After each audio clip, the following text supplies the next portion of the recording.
Hi everyone, I'm Victoria and welcome to my book talk. Have you ever been faced with a moral dilemma, one where you had to choose between what was right versus what was best?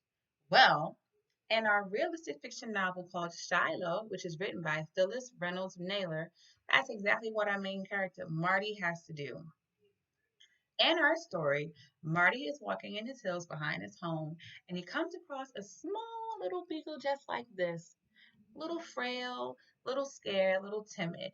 And immediately Marty falls in love with this dog and he brings him home.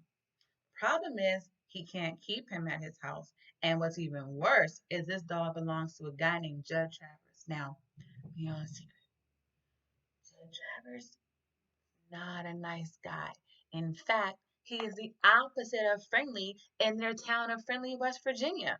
He's a mean, cold hearted person, and Marty thinks that Shiloh, which is what he names him, is being abused.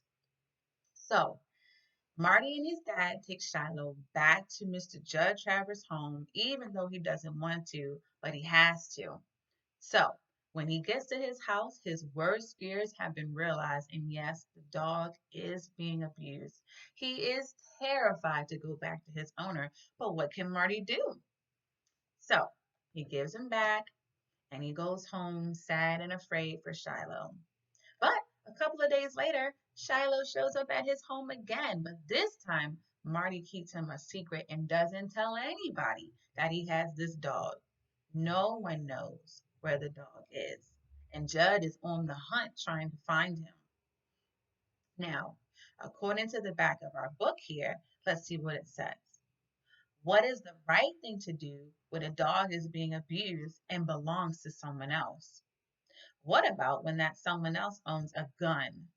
These are big questions that Marty finds himself facing, and he soon realizes he faces them alone.